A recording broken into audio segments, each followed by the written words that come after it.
You know, I've been thinking since the internet's not working right now, I've been thinking a lot. And I thought about the day I turned 18. I don't remember what day of the week it was. I took my butt on a city bus. I was in Jacksonville, Florida, down to the Army recruiting station with my birth certificate and all that stuff, and put an application in to join the Army. And that was on March 4th, 1959. And on March 18th, I was put on a train along with some other people that just joined. One guy's name was Lowe, Lowes. Can't remember the others. But off to Fort Jackson we went. And it seems like to me that most of the people that volunteered, your serial number started with RA. Mine was RA 14686609. And if you was drafted, your number started with US. I don't know what the deal was on that, why they had to have different letters before the serial number. But I know the RA meant regular Army. I don't know what the US meant other than they were a draftee. And when I got into my basic training, most of the people were volunteers. And I soon realized that the only ones that had, most of the volunteer guys were dead broke, didn't have squat. And the guys that were drafted, they had a little pocket change. And they weren't happy campers.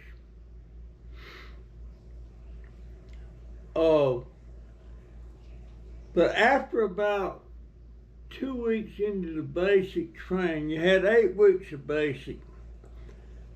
After about 2 weeks, they had something they called a flying 20. I guess the Army realized that most of the guys were broke. And that flying 20, they paid you $20 in advance on your payday. And boy, was we glad to see that. That meant we could go to the PX or whatever, you know. Of course, that wasn't a lot of money, but it was worth a lot more back then than it was in 1959. But we got that flying 20. And as we went through basic, you make friends, you know, and I made friends with this one guy, Curtis Freeman. Curtis Freeman is the guy that introduced me to my wife. I never met her in person when he was telling me about her, but every weekend when he had a pass, he would go running up to Nantahala, North Carolina to see his girlfriend, which was the sister of my wife. And he was always trying to get me to go with him and meet his girlfriend's sister, which was my wife. I never went.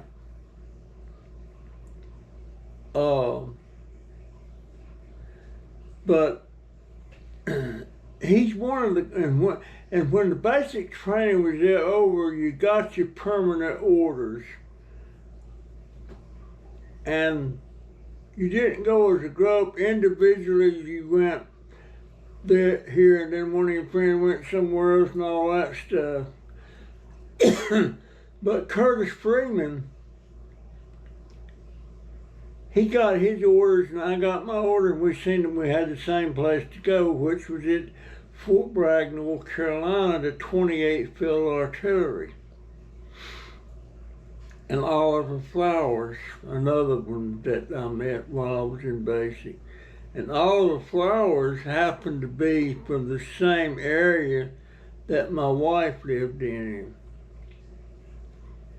And after I was out of the Army and everything, I met Ollie. I went and seen him when he was in Andrews, North Carolina. And I stayed in touch with a couple of them, but most of the time, it didn't take much to be dead broke in the Army when you was like just a private. A private got $88 a month. And a private first class got $120 a month. And an E4, what was that? I was an E4. It was about $160 a month.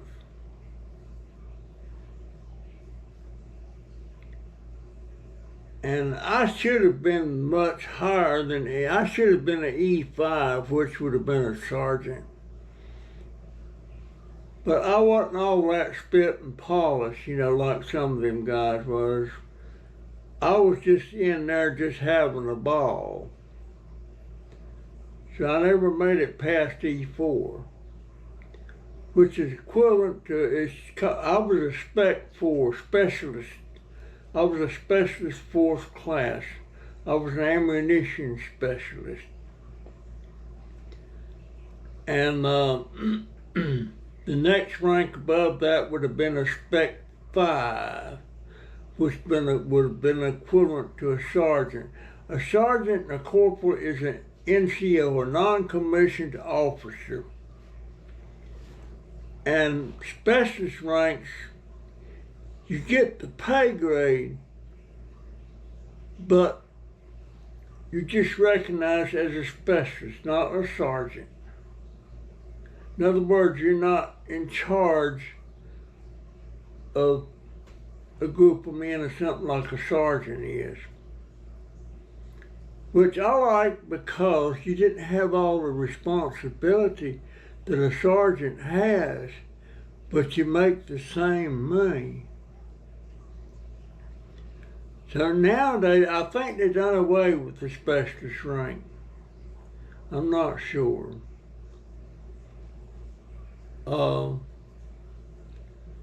But the specialist rank went all the way up to Spec 9, I think, which is equivalent to a master sergeant. I'm not sure. But I've made a list of all the names, like in my gun section after we left Bragg and went to Germany. The complete battalion shipped out and went to Germany. The whole battalion at one time aboard a ship.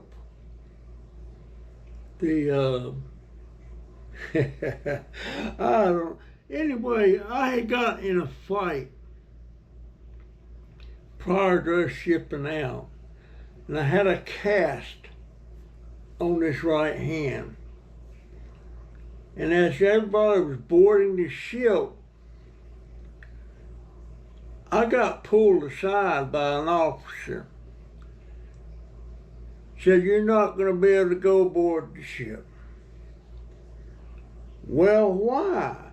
Because if they hit rough weather, you're not going to be able to hold on and support yourself and everything. It's a precaution. So you're going to have to fly. Well, I had no problems with that because that shipboard was taking 9 days. 9 days. And I got there in a day. So when I got there, of course, there was some other people already there in advance. And the first sergeant, he said, "Well, you lucked out." And of course, I reported for duty. They had no duty for me. I was just footloose and fancy free, could get passes, whatever I wanted to do till the rest of them got there. Boy, them other guys out there, boy, they was awful envious that I didn't have to take that boat trip. But boy, I'll tell you, but what, when I shipped back out going to the States, I had to go on a dadgum boat. 9 days.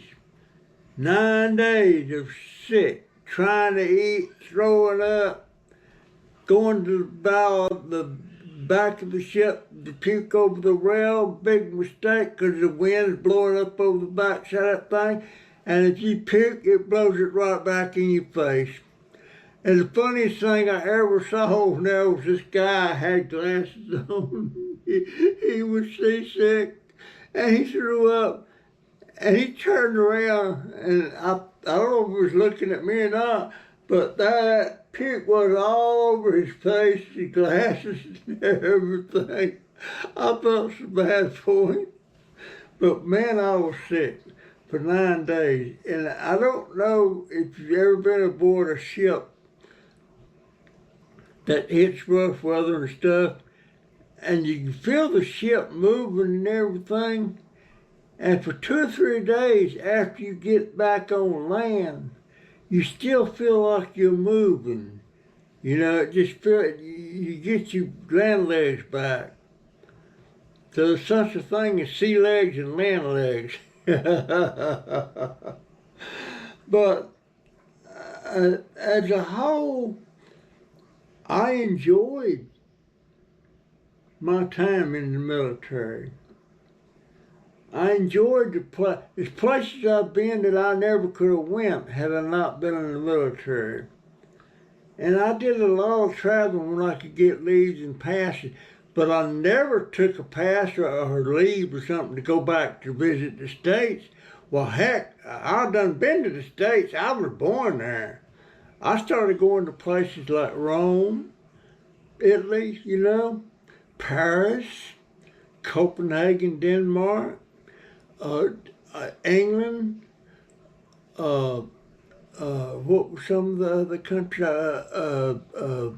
Man, what was the name? I'm drawing blanks now. But I even went to Russia.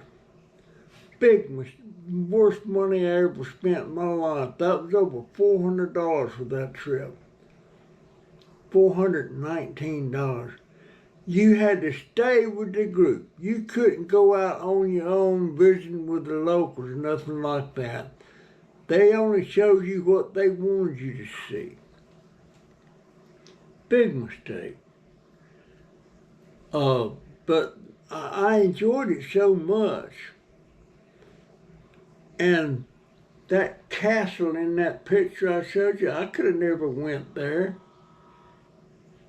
If I hadn't seen that castle, went in there and seen that place.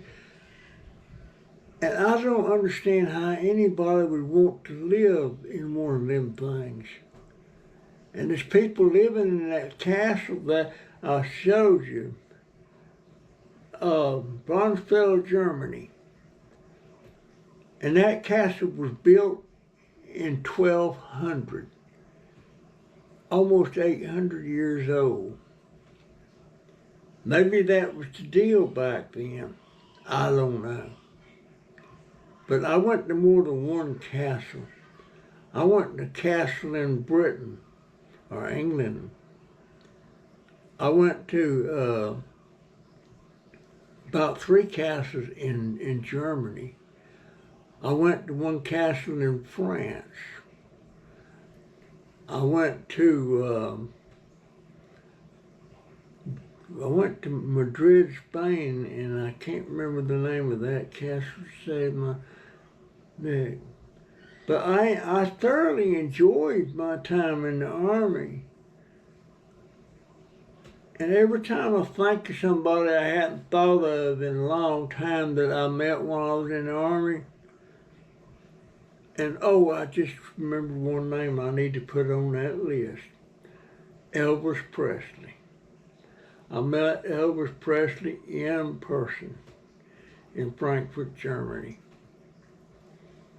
Just him and a couple of his friends, not a big crowd around him or anything. But that's the time I asked him that dumb question if he remembered me. I was sitting on the first row at the concert he did at the Carolina Theater in Winston-Salem, North Carolina in 1956, I believe. Yeah, I asked him that. And I took a picture of my friend that's with me, with him and Elvis, but I didn't get a picture of me with him made. I've regretted that for a long time. But yeah, I went to Elvis Presley's concert. I think it cost $2 to go. And at that concert, there was him, Justin Tubb, the son of Ernest Tubb, and June Carter, lately known as June Carter Cash because she married Johnny Cash. And they had both been married before to some other people. But I got a lot of memories of that place. But out of all those countries, I love Germany the most. And it's kind of hard to wrap my brain around it because Germany in World War II, they was the bad guys. And I mean, there were some bad people in that country back then. I met Walter, my girlfriend's dad. He was a World War II veteran, wounded and lost a leg. He had a leg amputated in World War II. And I knew Walter personally, and I just can't imagine him being one of those bad Germans. A lot of people used to say the only good German is a dead German. But I never thought that way about Walter or everything. And he was a good man. He was a good man. I wish that I got more history on Walter and everything while I was still over there. You know, like what part of Germany was he originally from? Was he originally from Bad Kissingen or somewhere else?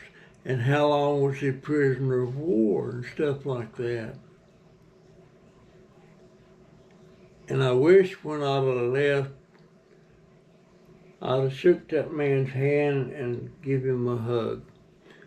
And his wife, and all three, of course, my girlfriend and then their 2 brothers. At that time, they only had 3 kids, Renata, Heinz, and Peter. But after I left, Walter and Helga went on to have 4 more babies. I couldn't believe that. 4 more. And out of all those babies, 3 of the girls lives in the United States. They married soldiers, married GIs. One lives in Memphis, Tennessee. One lives in Florida. The other one lives in Kansas. And the one that lives in Kansas, she works at a military post there. She is a chef for one of the officers' mess halls. What about that? The daughter of a World War II German veteran working for the U.S. Army. Things get twisted around sometimes. But anyhow, I just want to talk about that while that was on my mind. I don't make a list and name of something I want to talk about, I forget about it. But I ain't never forgot that flying 20 we got in basic training. And I remember one time in basic, we was training to do something. And one of the things was practicing throwing hand grenades.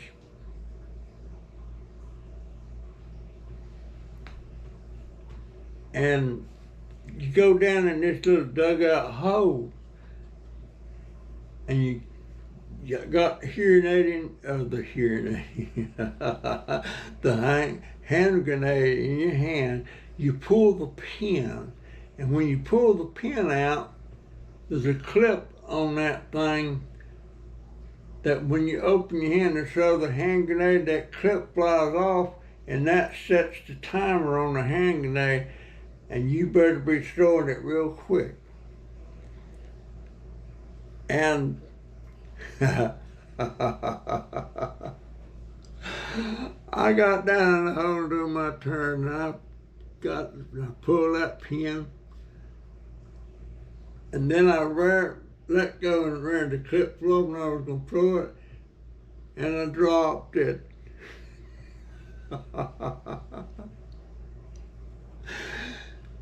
And ever since that, and of course we had to get the hell out of the hole because the thing exploded in the hole. I got my butt chewed out about that. But for a long time after that, everybody said, "There's, he dropped it, he dropped it." I did drop it. And that thing can kill you.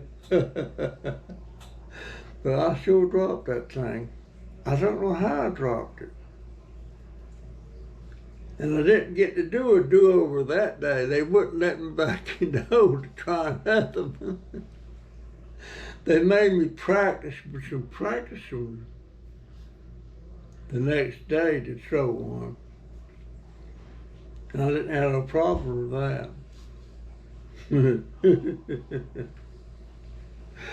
That's what I did. I dropped it. Anyhow, I just want to talk about that a minute. So, that's the end of this video. Hope you get a chuckle out of it. So that's my story, and I'm sticking to it. I will see you in the next one. See ya.